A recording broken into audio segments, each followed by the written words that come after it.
Estamos entonces. Sí, profe, ahora sí. Vale. Ya, chicos. Entonces, como les decía, nosotros no tenemos eh, muestras de embriones en donde se muestre el desarrollo del sistema digestivo. Entonces, la idea de este laboratorio es poder comparar esa única muestra que tenemos de feto humano, de 2 meses y medio a 3 meses de desarrollo, con lo que está en el adulto, ¿ya? Entonces, primero vamos a hacer una cronología de cada uno de los conductos del sistema digestivo en adulto, para que vayan dándose cuenta cómo está constituido y qué es lo que después ustedes pueden inferir con respecto al desarrollo embrionario, ¿ya? Y de acuerdo también a lo que hemos conversado nosotros en nuestra clase de cátedra, ¿ya? Bien, entonces voy a comenzar explicando, ¿no es cierto?, lo que ya sabemos de este primer esquema en donde el sistema digestivo se diferencia o comienza a desarrollarse con tres zonas bien características, el anterior, medio y posterior. En algunos libros van ustedes a encontrar como intestino cefálico también, lo cual también es válido y implica, ¿no es cierto?, allí la cavidad oral, nasal, como muestra en el recuadro inferior. Pero la mayoría de los libros hablan de un intestino anterior, medio y posterior. Y también importante es que el intestino anterior comienza acá en la membrana bucofaringea, o como muy bien alguien en algún momento me dijo, el estomodeo, ¿no es cierto? Eso está muy bien. Entonces, eso implica el desarrollo del sistema digestivo durante el desarrollo embrionario. Entonces, como les decía, en este cuadro está bastante claro lo que cada uno de estas estructuras desarrolla o va a formar. Entonces, el intestino cefálico, acá dice cavidades oral, nasal y bolsa faríngea, ¿no es cierto? Acá, importante destacar que las bolsas faríngeas, lo que vamos a ver en el segundo semestre, que es una reminiscencia, ¿no es cierto?, de nuestros ancestros desde el punto de vista acuático, ¿ya? Entonces, allí eso es interesante destacar. Bueno, y ese primer intestino cefálico va a originar la lengua, senos paranasales, la trompa auditiva, oído medio, órganos branquiogénicos, glándula tiroides, ¿ya? Entonces, esas estructuras, y no olvidemos, desde el punto de vista de las tres hojas germinativas, que esto surge del endodermo, ¿ya? De la parte de la capa inferior del embrión trilaminar. Eso siempre tienen que tenerlo presente porque a partir de esas tres hojas siempre se originan las estructuras generales de nuestro cuerpo. Luego tenemos el intestino anterior, troncocefálico, ¿no es cierto?, en donde se origina la faringe, el esófago, el estómago y parte del duodeno, ¿ya? Entonces, también asociado a este endodermo, también está el origen, ¿no es cierto?, y asociado a este intestino anterior, están los pulmones, la tráquea, los bronquios, el hígado y el páncreas, ¿ya? Como muy bien lo vimos en nuestras clases anteriores. Luego tenemos el intestino medio, que es, de allí se origina el duodeno, la porción distal, yeyuno ilion, o sea, el resto del intestino delgado, el colon ascendente y 2/3 partes del colon transverso, ¿ya? Entonces, y allí también interesante destacar la presencia de las glándulas de Brunner, que son parte de las glándulas y del epitelio del intestino delgado, ¿ya? Placas de Peyer y apéndice vermiforme. Y luego tenemos el intestino posterior, que allí se origina en el colon transverso, el colon descendente y el intestino terminal, colon sigmoide, el recto también, la parte final. Y el alantoide y seno urogenital. Entonces, estas son las estructuras que se originan a partir de estos Bueno, ahora hablaré de estas 4 zonas del intestino, ¿ya? El cefálico, el anterior, el medio y el posterior. Entonces, teniendo más o menos claro la posición topográfica de las estructuras que se van desarrollando, voy a comenzar a describir lo que es el esófago, es decir, la primera parte de lo que es el conducto digestivo, ¿ya? El, en la muestra acá que ustedes observan, hay 2 conductos. El que está en la parte hacia la izquierda es el esófago y hacia la derecha es la tráquea, ¿ya? Entonces, este conducto que está acá con la luz del tubo, es decir, el centro, ¿no es cierto?, por donde circula el aire, está abierto y siempre debe permanecer abierto porque si no nos ahogamos, se obstruye. Entonces, ¿quién ayuda a que eso siempre fisiológicamente se comporte así? Es el cartílago hialino. Y ustedes lo ven acá, este cartílago hialino, de un color más rosado, rodeando a esta estructura traqueal. Y luego internamente, hacia la luz del tubo, está el epitelio, ¿ya? Y esta estructura rosada que ven a los extremos corresponde a la tiroides. Bien, entonces, esta es la estructura de la tráquea. Y detrás está el esófago. El esófago, ustedes lo ven allí un poco coarrugado, es decir, no hay una luz del tubo bastante amplia como en la tráquea, pero sí, si nosotros lo estiráramos y pensáramos que en estado el animal vivo, ¿no es cierto?, sería también un conducto muy semejante en su diámetro con respecto a la tráquea, ¿ya? Ahora, otra cosa importante que tengo que destacar acá es que, al igual como en algún momento vimos los vasos sanguíneos, acá también, como es un conducto, también tiene una íntima, una media y una adventicia. Cuando hablo de íntima, o también mucosa, estoy hablando de que en la parte interior hay un epitelio, luego la zona media hay una muscular, que puede ser bueno, que es músculo liso, y una adventicia que es tejido conjuntivo o con tejido conjuntivo laxo, ¿ya? Entonces, esas 3 zonas están presentes en un conducto, ya sea el esófago, ya sea la tráquea, ya sea el intestino delgado, el intestino grueso, o una arteria o un vaso sanguíneo, ¿de acuerdo? Esas cosas son importantes y es lo que ustedes de ahora en adelante deben manejar para tener claridad en cuanto a la morfocitología de un conducto, ¿ya?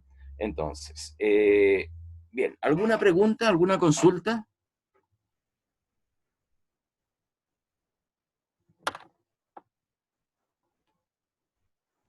Aló.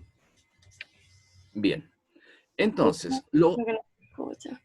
sí, sí, dígame, Ah, sí se escucha. Profe, ¿podría volver a explicar las columnas de la tabla? las columnas, la parte superior, ¿sí? Sí, es que Esto, creo que sí, se sí, dijo que como que esas eran las partes que se formaban, los órganos que se claro, formaban a partir de esto, de la parte sí, azul. pues. Recuerde que cuando vimos, bueno, acá está el esquema superior, en donde está representado el embrión, ¿no es cierto? En donde está el intestino, incluso algo se alcanza a notar, no se nota bien, pero hay un 1, un 2 y un 3. Entonces, eso implica el intestino anterior, medio y posterior. Y como les decía, en algunos libros, y yo lo quise colocar a propósito de esto, que algunos hablan de intestino cefálico, que es la parte que está asociada a la cavidad oral y nasal, como también las bolsas faringias, que es esta estructura que está en la parte superior, ¿ya? Y que colinda con el estomodeo, es decir, lo que va a ser esta membrana que tiene que romperse posteriormente para que el embrión tome la zona cefálica bastante bien, ¿ya? Entonces, eso es. Y eh, entonces, no sé quién hablaba, Sacheri o quién, quiere que explique esta parte del intestino cefálico anterior, medio y posterior. No, no, que estaba confundida si estas partes eran. en las que se originaban, por ejemplo, la lengua se origina en el intestino cefálico, ¿no? ¿Sí? Eso, ya. Entonces, la primera columna sería como lo más general y la segunda lo más específico. Exacto, sí, sí, sí. Ya, esa era mi confusión. Ujú. Ya, profe, gracias. Ya. ¿Te queda claro quién pedía eso? Lisette, sí, me quedó claro. Lisette. Ya, Sí. Lisette. Bien, entonces. Ya. ¿Alguna otra pregunta, alguna otra duda?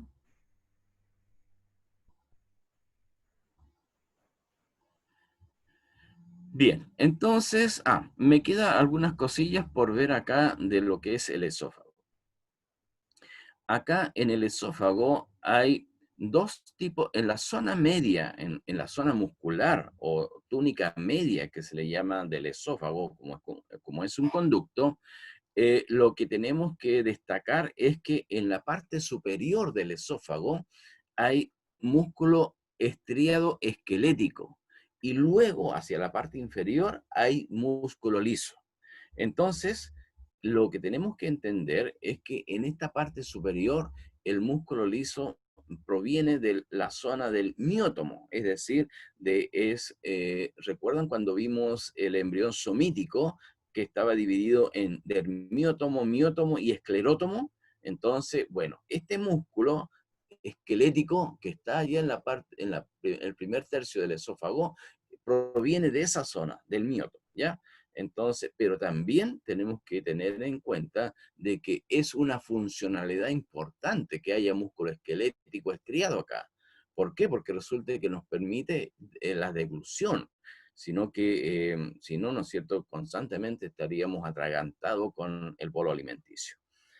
Eso es con respecto al esófago y la tráquea. No sé si alguien tiene alguna pregunta.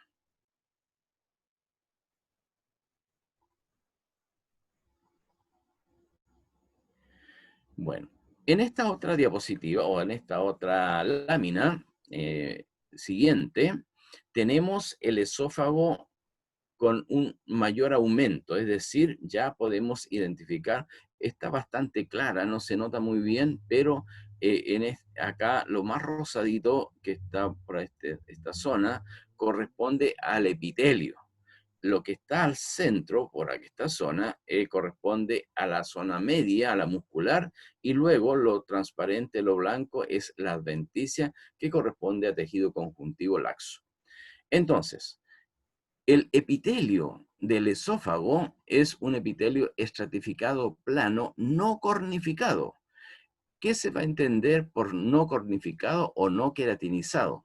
Es decir, aquellas células, ¿no es cierto?, que llegan a la superficie y que se hacen planas, cuando mueren, se forma un estrato córneo.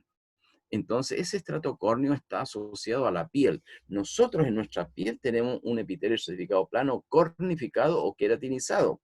Entonces, nosotros, así los de más colorcillo, tenemos un epitelio estratificado, cornificado más amplio, más grueso. ¿Por qué? Porque esas células superficiales presentan queratina. Y hoy día es súper importante porque nos protege, ¿no es cierto?, más eficientemente de los rayos ultravioletas que vienen provenientes del sol. Entonces, aquellas personas caucásicas de tez blanca tienen más problemas, o mejor dicho, son más incidentes a que se aparezca un cáncer dérmico que la gente morena de color. Entonces, esa es la explicación de este epitelio. Entonces, pero está en la zona interna. Entonces, ahí es un epitelio estratificado plano, no cornificado o no queratinizado.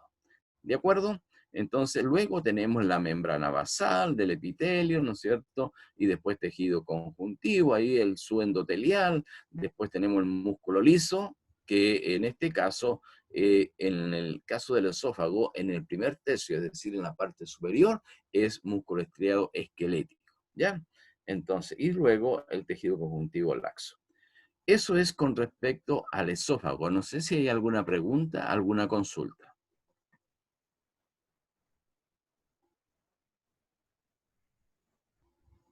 Yo quiero saber si entendí bien.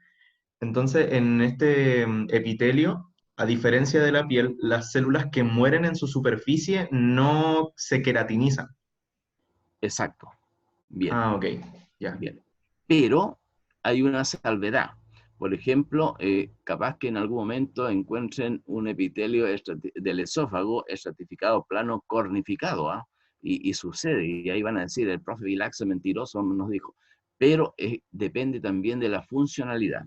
Nosotros cuando extraímos el esófago de la rata, que está acostumbrada a comer, no sé, pues, cualquier cosa, ¿ah? Incluso hasta madera, entonces curiosamente, las ratas que son, tienen el esófago en la parte superior, el esófago, este epitelio, es cornificado, pero es una especialización que tienen, ¿ya? Pero nosotros, los humanos, y en general los mamíferos, bueno, superiores, podríamos decir, no tenemos un epitelio certificado plano cornificado o queratinizado, ¿ya? Eso es, no sé quién preguntaba, Máximo. Sí, yo. Ya. ¿Te queda Ya. claro, Máximo? Sí, súper claro, muchas gracias. Ya, ok. Bien. ¿Alguna otra pregunta? Profe, ¿Sí? ¿Alguien pregunta profe, algo? ¿se me escucha? Ah, Te escucho súper bajo. sí, sí. Ahí, profe.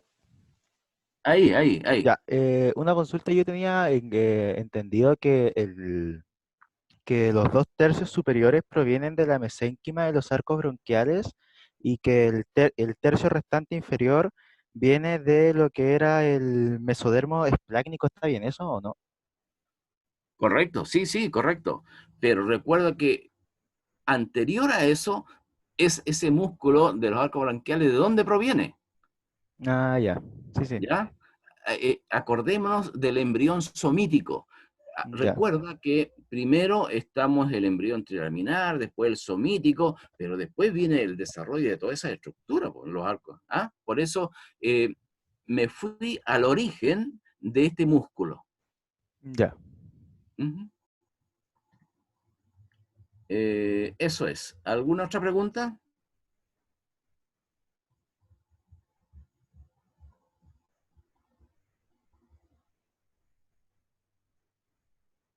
Bien.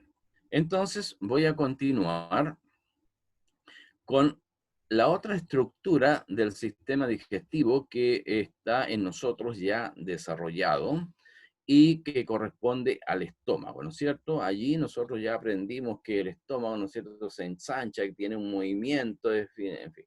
Pero cuando ya esta estructura está en el adulto desarrollado, también presenta las tres túnicas, que una íntima, una media y una adventicia. Y lo interesante de este órgano es la diferenciación y la especialización de las células epiteliales de la parte íntima, porque ustedes deben recordar de su liceo, de la enseñanza media, que de repente la profesora, de hecho tiene que haberlo dicho, la profesora de biología les dijo que allí había una acidez, que había ciertas células, las pepsinógenas, que secretaban el ácido clorhídrico, porque para, ¿no es cierto?, el bolo alimenticio, el quimo, desdoblar las proteínas, en fin. Bien, entonces, allí están representadas estas glándulas. Como ustedes ven acá en la figura del lado izquierdo, el estómago, ¿no es cierto? Y allí en la parte interna está representado lo que correspondería al epitelio y a las vellosidades estomacales, en donde en cada glándula hay estos 6 tipos de células que nosotros vemos acá. Por hoy día no lo vamos a tocar, no lo vamos a ver las características de cada una, pero sí se las presento porque más adelante en otras asignaturas ustedes van a ver las características de cada una de ellas. Pero lo que me interesa es que ustedes entiendan que luego no solamente el epitelio, como veníamos nosotros del esófago, ¿no es cierto?, que era un epitelio estratificado plano, no cornificado, pero acá en este caso cambia, y cambia en función de la especialidad, de la especialización, mejor dicho, ¿ya? Y eso implica la aparición de otro epitelio y de otros tipos celulares que son capaces de llevar a cabo una funcionalidad diferente, ¿ya? Entonces, eso es lo que me interesa a mí que lo tengan claro. Bueno, y en el lado derecho hay un corte histológico, ¿no es cierto?, que está representando lo que estamos viendo acá en el esquema. Entonces, en la parte superior, todo esto que ven ustedes acá corresponden a las glándulas estomacales, ¿no es cierto?, en donde estarían allí cada una de estas células que se les presenta de estos 6 tipos, estarían allí. Con histoquímica es posible identificar algunas, ¿ya? Pero no todas, sí, eso sí. Pero sí les aseguro que están todos los tipos de celulares allí presentes. Y luego en la parte inferior está lo que corresponde al músculo nuevamente, ¿ya?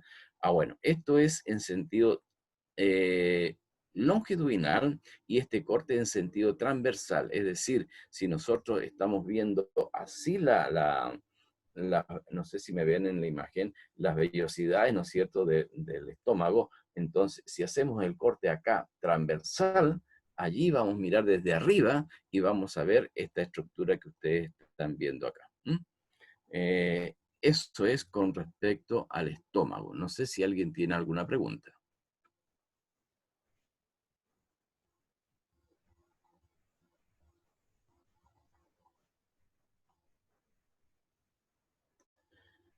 Bien.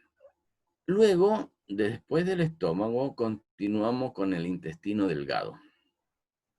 Y nuevamente esta figura del intestino delgado, en donde tenemos un esquema en donde nos indica cómo está constituido el intestino delgado. Yo acá quería hacer una relación con lo que ustedes habían visto en biología celular con respecto al intestino delgado y las células caliciformes. Pero sus colegas ayer me dijeron que todavía no habían visto ese laboratorio y no tenían el conocimiento de las células caliciformes. Entonces, ¿eso es así o ustedes lo tienen? No, profe, todavía no. Bien, entonces voy a tratar de explicar esa parte acá, ¿ya? En este esquema. La idea del intestino delgado, ¿no es cierto?, es que también presenta estructuras digitiformes que se llaman vellosidades intestinales. Por sobre, revistiendo a esas vellosidades intestinales, también hay un epitelio. Y ese epitelio tiene estos 5 tipos de células diferentes. Y dentro de esas 5 células, la que lleva o la más característica es la célula caliciforme, que es una célula, es una glándula unicelular que se secreta una glucoproteína y que lubrica la parte interna del intestino. Entonces, desde el punto de vista histoquímico, yo puedo identificar en forma específica a esa célula con la tinción del ácido periódico de Schiff. ¿Y por qué? Porque esta tinción que coloca la célula de un color fucsia muy, muy bonito, entonces, ¿y por qué? Porque esta glucoproteína que está allí es afín con la tinción. Entonces se muestra un color bastante intenso, un color fucsia. Entonces, en donde haya una pinta de ese color, yo sé exactamente que en esa zona hay una célula caliciforme, ¿ya? Pero también están las otras células, los otros 5 tipos de células. Entonces, no solamente en esta vellosidad intestinal está esta célula calciforme, que es cuando ustedes vean en biología celular, es importante porque se ve asociada a esta célula a las funciones del Golgi. ¿Se acuerdan de su biología de enseñanza media? Que el Golgi, ¿no es cierto?, empaquetaba las proteínas, formaba una vesícula y por exocitosis iba al medio exterior. Entonces, esta es lo típico que hace, o sea, la función del Golgi es lo típico acá en esta célula caliciforme, ¿ya? Eso.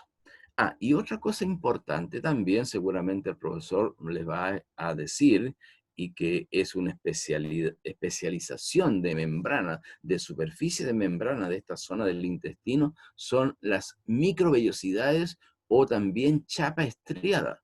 Entonces, la función de esa chapa estriada es aumentar la superficie de absorción, ¿no es cierto? Si yo tengo esta estructura, imagínense que esto es la célula, ¿no es cierto? Hacia abajo está el núcleo, y en la superficie superior de la célula tengo estas estructuras.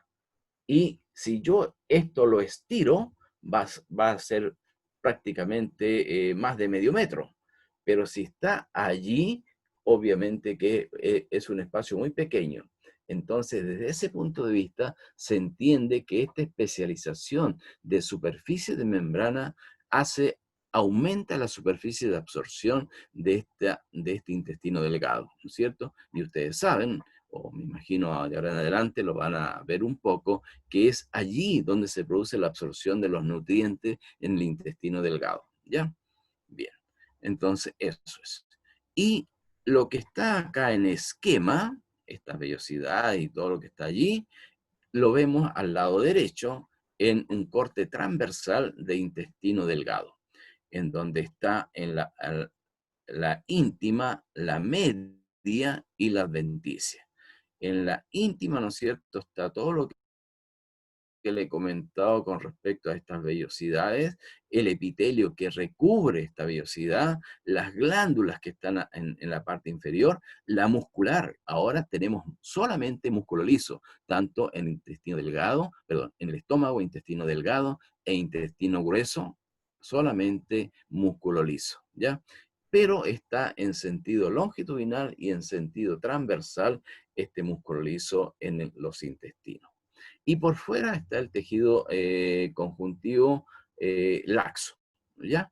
Entonces, eso es lo importante que hay que tener claro con respecto al intestino delgado y cómo finalmente, después de todo el proceso del desarrollo embrionario, llega a tener una especialización de distintos tipos de células y hacerlo tan eficiente como lo conocemos en adultos.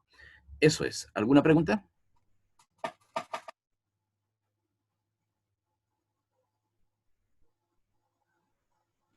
Profe, que había dicho que era la función de las células calciformes. La función es lubricar la superficie del epitelio, del intestino delgado. ¿Ya? Ya, profe, gracias. Ujú.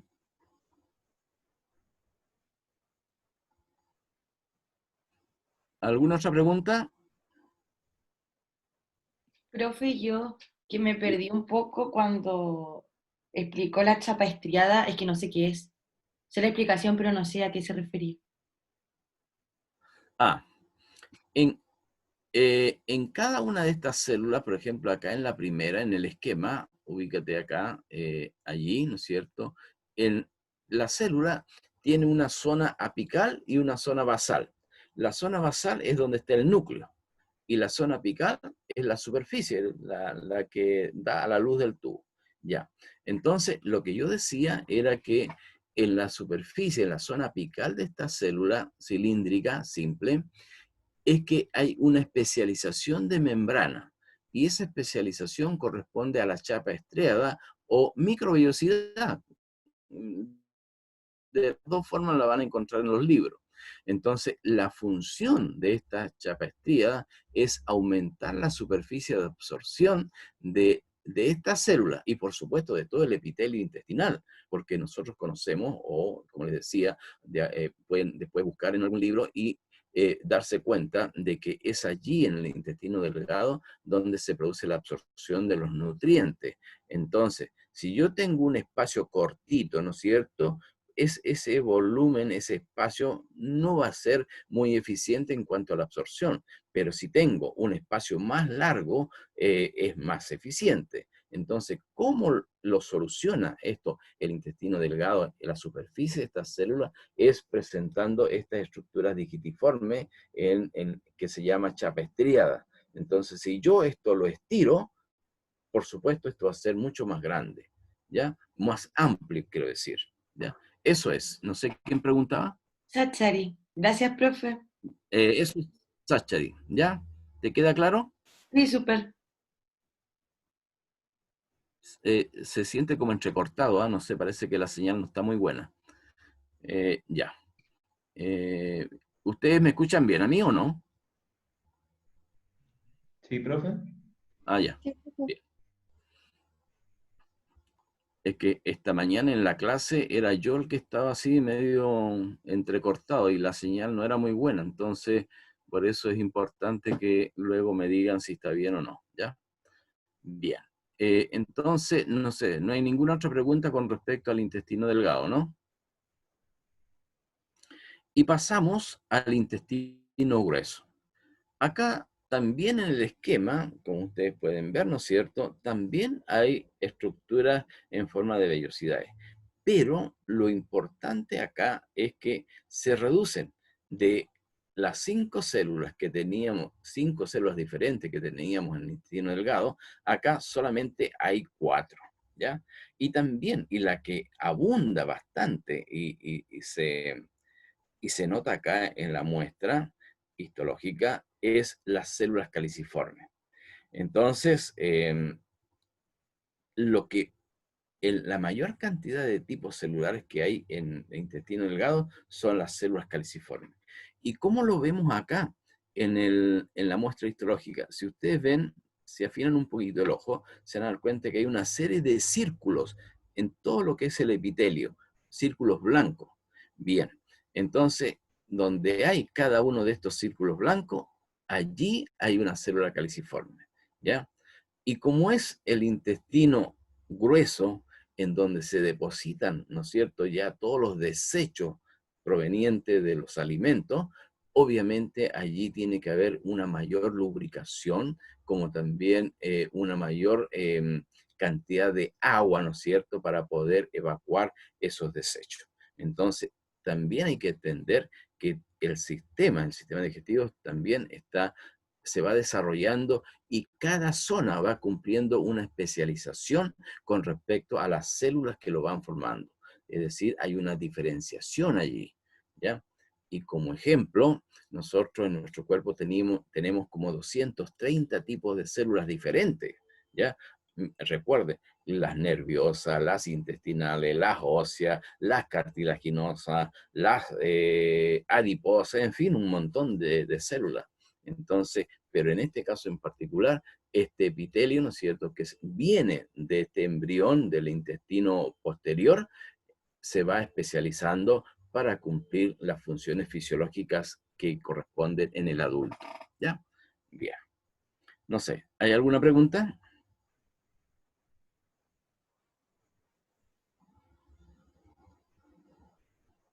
Profe, entonces, en ambos intestinos abunda la célula calciforme. Están presentes ambas, sí, sí, es Ah, así. pero abundaría en el En intestino el grueso. grueso. En Ah, el grueso abunda, ¿ya? ya, profe. ¿Alguna otra pregunta? Bien.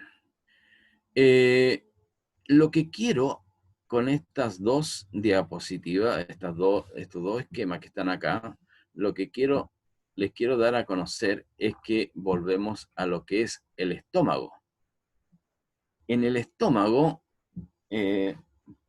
a ver, esperen un poquitito, por favor. Oye, tú.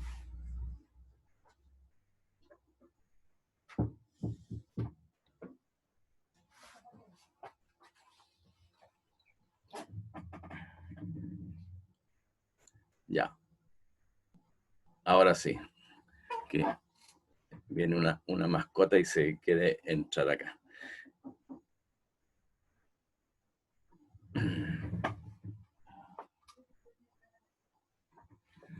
Ya, ahora sí.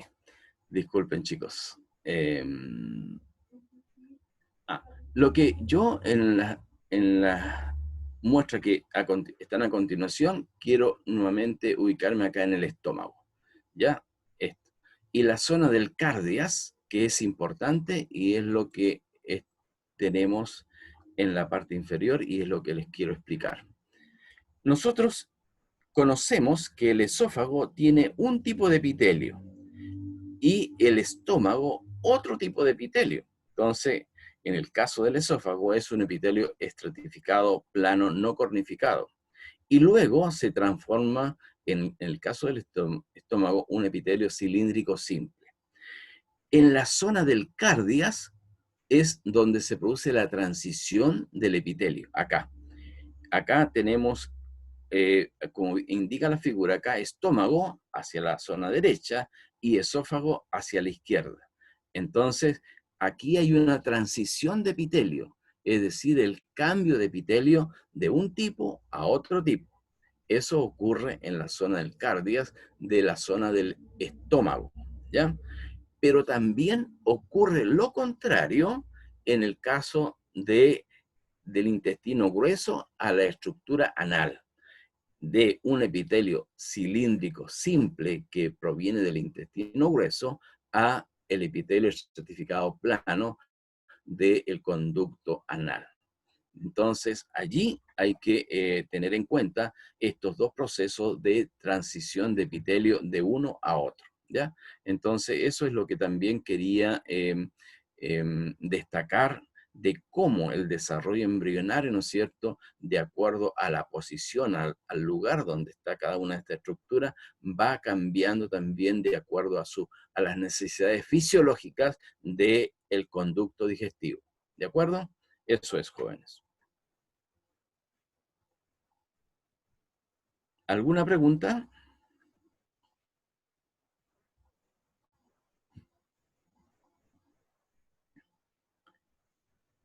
Bien. Si no hay pregunta, vamos a pasar a lo que es las glándulas. Y acá hay dos glándulas importantes. Una es el hígado y el otro es el páncreas. Y la otra es el páncreas. Entonces,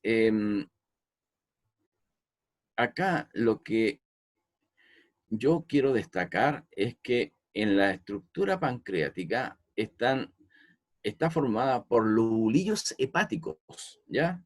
Que son estas estructuras hexagonales que se ven acá en la figura, ¿no es cierto? Y que en cuyo centro tienen una vena, que es un conducto, es un vaso sanguíneo, ¿no es cierto? Y el lobulillo hepático está formado de una serie de hepatocitos. La célula que estructura al hígado se llama hepatocito. Entonces, cada una de estas células de los hepatocitos se disponen en línea hacia la parte superior, o sea, en forma radial con respecto a la zona central, al conducto de la vena, ¿no es cierto?, hepática, y de esa forma da forma al lobulillo hepático, ¿ya? Entonces, eso es lo que yo quería destacar.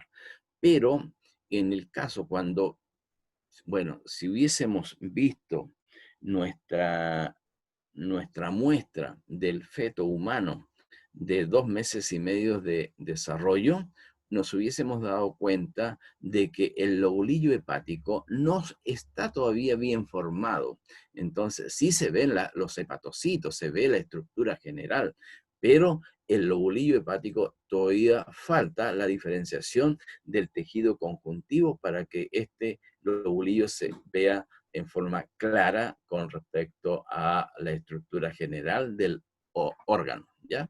Entonces, eso es una de las cosas que me interesaba que vieran desde el punto de vista práctico al microscopio, pero lamentablemente no sé si he logrado describir lo que ello sucede tanto en adultos como la comparación en el feto humano o el feto de otra especie durante el desarrollo embrionario, ¿ya?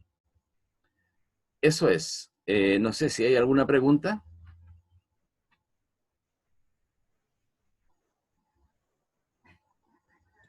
Profe, en la parte blanca de la luz sería el vaso sanguíneo, ¿cierto? Donde dice CB, Sí, eso. sí, correcto, la vena. Ah, ya. Y cuando habla de tejido conjuntivo, Es la parte como blanquita que vemos en la muestra.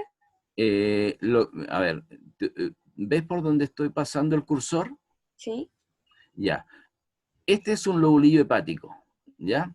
Y entre los lobulillos hepáticos hay tejido conjuntivo, es decir, el tejido que une estos lobulillos y hacen que el órgano sea una estructura consistente, ¿ya? Ah, ya. Ya, ya. Gracias. ¿Ya? ¿Alguna otra pregunta?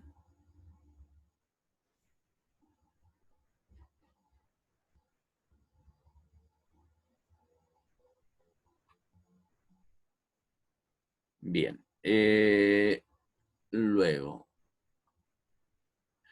Y bueno, la otra glándula es el páncreas, ¿no es cierto? Que nosotros ya vimos, y recuerden que había un páncreas ventral y un páncreas dorsal, y que estaban al comienzo separados, y después por el giro y movimiento tanto del hígado como del estómago, ¿no es cierto? Esto cambiaba, y el ventral se iba y se unía al dorsal, y allí formaba una estructura única que es el páncreas definitivo, ¿no es cierto? Entonces, eso ya lo veíamos en nuestra clase teórica. Pero lo que intento yo acá dar a conocer es un poco en forma práctica lo que sucede y cómo queda definitivamente esta glándula, ¿ya? A ver, ¿me esperan un segundo, por favor?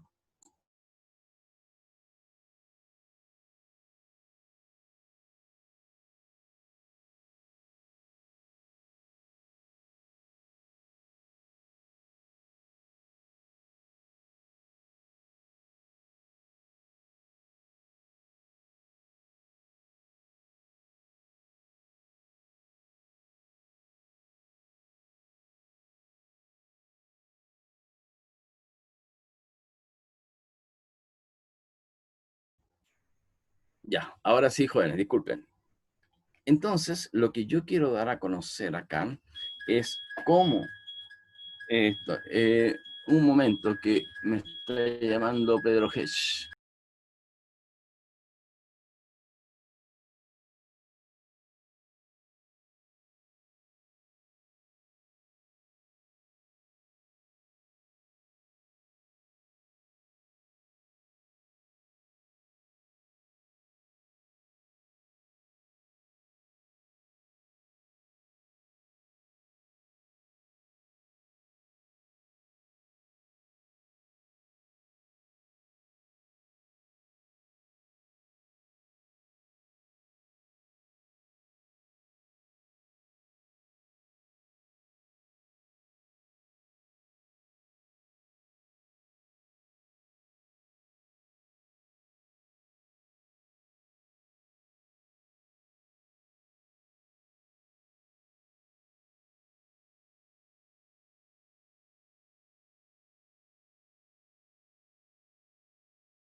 pancreático. Entonces, estos son los responsables, allí están las células alfa, beta, gamma, ¿no es cierto? Y que son responsables de la insulina, ¿no es cierto? Y directamente relacionados con la enfermedad de la diabetes. Entonces, cuando esto comienza a fallar, ¿no es cierto?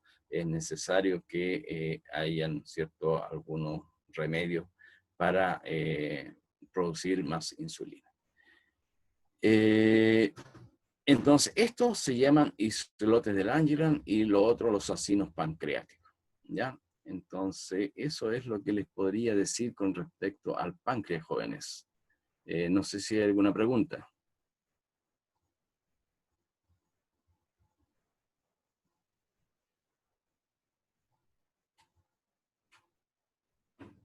¿Profe? Ay, Sí. perdón. Dale, Aline. O sea, quería asegurar de que el páncreas y el hígado entonces ya no tienen una íntima, una media y una adventicia, ¿no es cierto? No, hija, no son conductos. No Ya, tienen. Pero sí tienen una corteza y una zona medular, ¿ya? ya. Gracias, profe. ¿Ya? ¿Alguien más? Yo, profe, hubo un momento que se le cortó un poco, así que no pude oír. Pero los islotes de Langerhans están constituidos Langerhans. por eso, están constituidos por 3 tipos de células, las alfa, Alfa, beta y beta y gamma. ya. Eso fue lo único que dijo, ¿cierto? Sí, sí. Ya, profe. Bueno, Gracias. y allí si ven como se ve en la diapo, unas estructuras más rosadas, eso corresponde a capilares, ¿ya? Y allí hay vasos, hay glóbulos rojos, ¿ya? Eso es, Ya, profe. como complemento, ¿ya? ¿Algo más? Bien. Entonces, acá. Esto es lo que les muestro ahora, esta diapositiva, este esquema. No es un esquema, es una fotografía de las muestras que nosotros tenemos.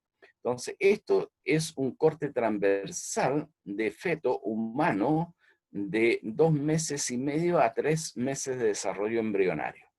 Entonces, lo que ustedes ven acá seguramente va a ser fácil para ustedes identificar.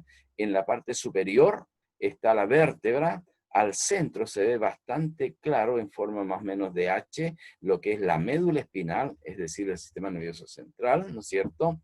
Hacia los extremos, hacia los lados, están las costillas, ¿no es cierto? Parte de las costillas. Y inmediatamente debajo de la base de la vértebra, y a ambos lados están las glándulas suprarrenales, en este caso las suprarrenales. Y recuerden que las suprarrenales están sobre los riñones, ¿ya? Entonces, si yo sigo haciendo los cortes, y de hecho en otros cortes, que en otras muestras más avanzadas que también están, comienzo a ver lo que es el riñón, ¿ya? Entonces, pero en este caso se ven las glándulas suprarrenales nomás acá. Y son bastante grandes, en el estado embrionario son bastante grandes. Entonces, esas son las glándulas suprarrenales. Y a vuestra izquierda, o a mi izquierda, ¿no es cierto?, está el hígado, que es esta estructura bastante grande y voluminosa, y es acá donde yo les comentaba que no se ven con claridad los lobulillos hepáticos. ¿Y por qué? Porque todavía el tejido conjuntivo no se ha desarrollado y no forman la consistencia de estos lobulillos, ¿ya? Y después, todas estas estructuras redondas que ustedes ven acá corresponden a los intestinos.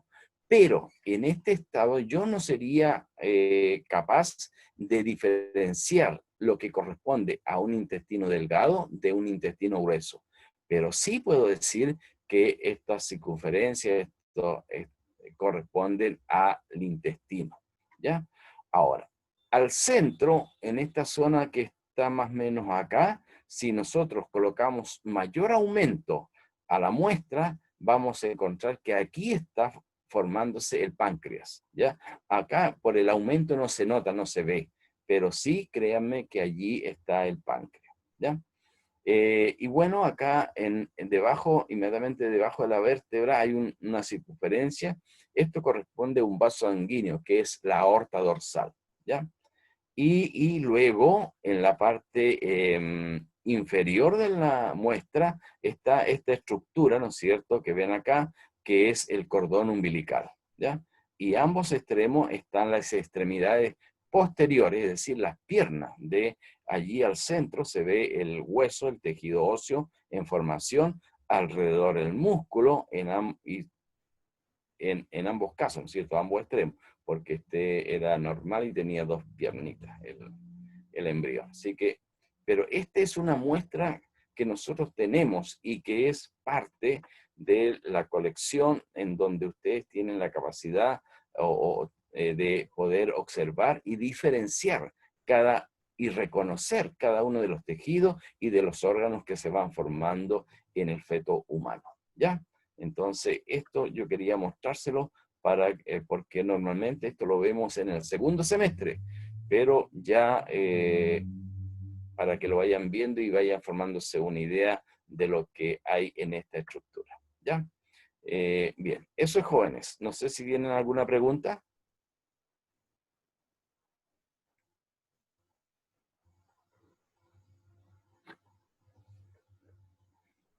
De lo que es con respecto al sistema digestivo, a la formación del sistema digestivo. Si no hay preguntas, vamos a pasar a lo que es el sistema urogenital, ¿ya? Bien. Y en algún momento de nuestras clases anteriores, cuando hablé del embrión somítico, yo les comenté que el mesodermo intermedio era importante porque a partir de ese tejido se formaba el sistema urogenital. Es decir, los riñones están allí, provienen de allí, y también las gónadas. Pero también recordemos que las gónadas es un conjunto de células que se forman. O sea, para que un testículo y un ovario se forme, hay dos tejidos que están allí influyendo. Uno, el tejido mesenquimal que forma la glándula y las células germinales que provienen del epiblasto. Recuerden que cuando el embrión era bilaminar, en la zona del epiblasto, de esa zona migran las células germinales y descienden por el pedículo de fijación, atraviesan el mesenterio y se van a ubicar a los ribetes gonadales. Bueno, si el individuo es XY, va a formar una gónada, y si es XX, va a formar un ovario, ¿ya? Entonces, eso también es importante que lo tengan claro. Entonces, del mesodermo intermedio hay dos sistemas que se forman allí, el sistema renal y el sistema genital. Bien. Y luego, acá en estos dos esquemas, en el día 23 al 28, ¿no es cierto? Allí primero se forma a lo largo del embrión una serie de protuberancias que están asociadas a la formación del sistema renal. Los nefrótomos, que están en la parte superior, que involucionan después, ¿no es cierto? Y luego tenemos en la zona del mesodermo, los mesonefros, que son estos que están acá, y finalmente en la parte inferior tenemos los metanefros, que son los que realmente va a ser el futuro riñón. Entonces, la yema uretral se fusiona acá con el metanefro y va a formar la estructura renal, ¿ya? Entonces, eso lo vamos a ver mañana en forma más detenida y por favor tengan presente esta estructura que, bueno, pero también las voy a volver a tocar para que podamos entender cómo se va formando el sistema renal, ¿ya? Acá hay cosas bien interesantes como ser una relación de epitelio-mesénquima para que se conecten las dos estructuras, tanto la yema como el metanefro, para que quede formado un riñón definitivo o dos riñones definitivos, ¿ya? Eso es. Y lo otro que me interesa también es destacar, que también más adelante lo van a ver, pero sí es importante destacar que esta es la estructura definitiva del riñón. Entonces, alguien me preguntó por allí, como este no es un conducto, entonces también no tiene íntima, media ni adventicia, sino que solamente tiene una médula, que es acá donde están las cálices, y una corteza, que están donde están los glomérulos. Estas estructuras que ustedes ven acá son los glomérulos, y allí están, al hacer un corte histológico de la zona cortical del riñón, vamos a ver estas estructuras que son los glomérulos. Entonces, y recuerden que cuando el riñón está ya en las últimas, ¿no es cierto? Acá la persona tiene que ir a diálisis. Pregunta, ¿en biología celular ya vieron lo que es el proceso de diálisis?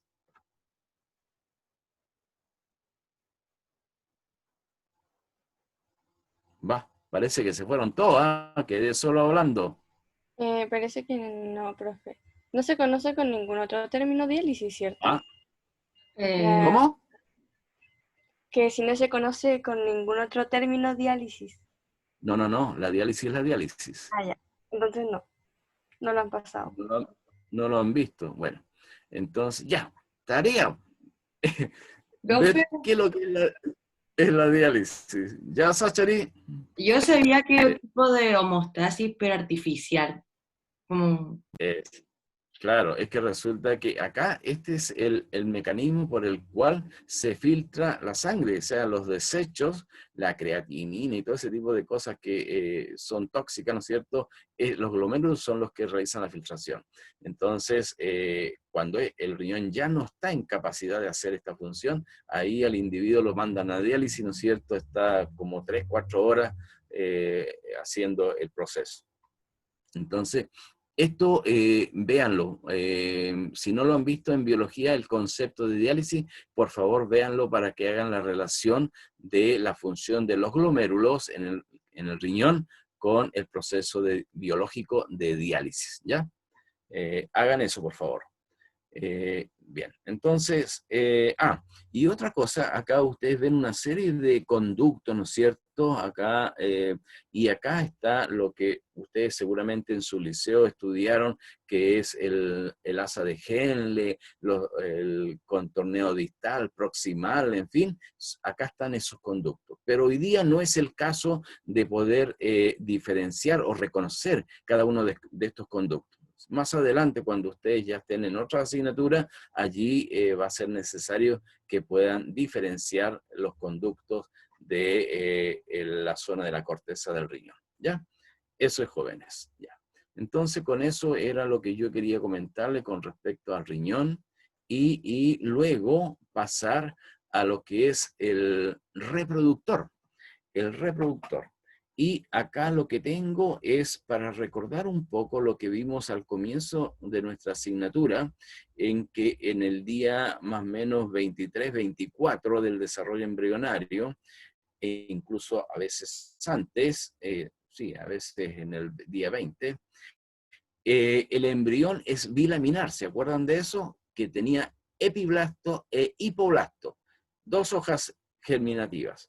Entonces yo en ese momento les comenté que las células germinales provenían de acá, del epiblasto, y comenzaban a desplazarse y pasaban por el pedículo de fijación, lo que va a ser posteriormente el cordón umbilical, ¿no es cierto? Acá pasan el mesenterio y llegan al ribete gonadal. Este va a ser el ribete gonadal. Y si es, como les decía, si genéticamente es XX, va a ser un ovario. Pero si es XY, va a ser un testículo. Entonces, depende de la condición genética cada uno de los sexos. Pero también hay que entender, y lo vamos a ver mañana, que en todos los embriones están los dos conductos para los dos sistemas reproductores. Es decir, el conducto de Wolff para formar el aparato reproductor masculino y el conducto de Müller para formar el aparato reproductor femenino, ¿ya? Entonces, va a haber una serie de cambios allí, expresiones de genes para que se afirme uno u otro, que en un alto porcentaje depende de la condición genética, pero incluso a veces a pesar de que el individuo es XY, lo que se desarrolla fenotípicamente, lo que uno ve, es un individuo con características femeninas. No es homosexualidad, ¿ah? No, es otra característica. Así que allí hay que tener claro esos conceptos. Entonces, eso lo vamos a ver un poco mañana con un poco más de claridad para poder entender cómo se forma el aparato reproductor tanto masculino como femenino. Eso es, jóvenes. No sé si hay alguna pregunta, alguna consulta, duda.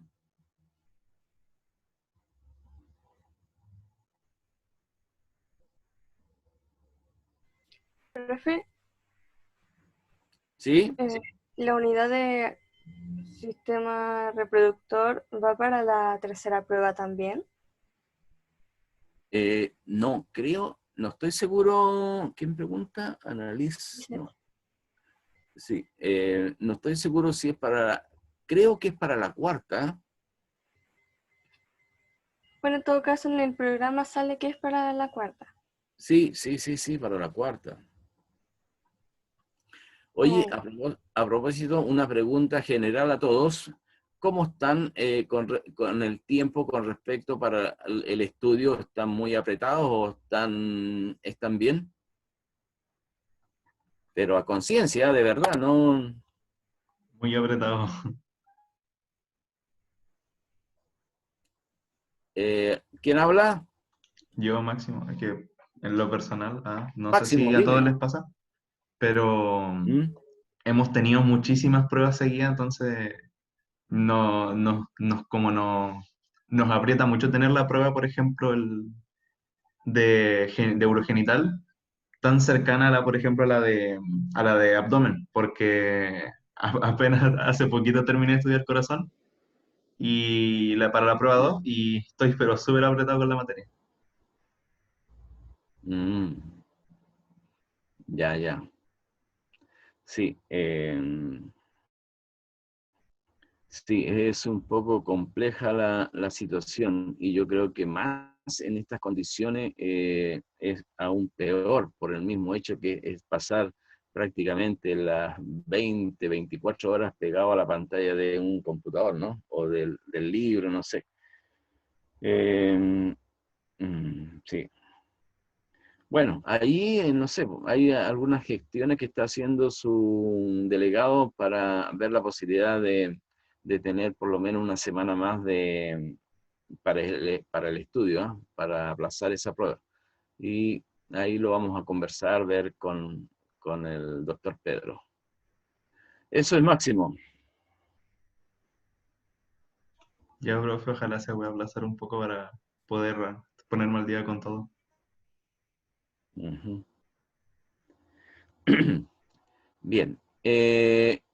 Yo con esto, con lo que acabo de explicar, que no es mucho, debo reconocer que no es mucho, tampoco les debo comentar que tenemos muestras de lo que es el desarrollo genital, del desarrollo embrionario, pero la idea es hacer una relación entre el individuo adulto, la gónada ya desarrollada y de dónde provienen estas células germinales y también Vamos a preguntar. el tejido mesenquimático. Aline, dime. No, nada, profe. Es que como algo escuché de preguntar por ahí, así que... Profe, es que estábamos hablando con el curso antes sobre el quiz del viernes. ¿De cómo? ¿De qué? Del quiz que vamos a tener el viernes. ¿Ya? Entonces, no sé, estábamos viendo si se podía cambiar. Bueno, vean ustedes, pues si en el pedir no hay engaño, guapa. Entonces, lo que sí tienen que plantear una fecha para cuándo, ¿ya? Yo les recomiendo eso. ustedes planteen la posibilidad, la pregunta, pero al mismo tiempo den la solución. No sé, ¿sabe qué, profesor? El día viernes no estamos en condiciones de dar la prueba, pero sí yo creo que el tiempo son 2 días más, no sé, o un día más, pero tampoco el próximo semestre, ¿eh? Porque si no eso ya se alarga mucho. Pero esa es la idea, Aline. Ah, ya, gracias, profe. Ujú. Bien, jóvenes, entonces, por hoy día concluyo, no los estreso más, sé que están muy atareados de cosas que estudiar, así que los dejo acá y si no hay ninguna otra pregunta,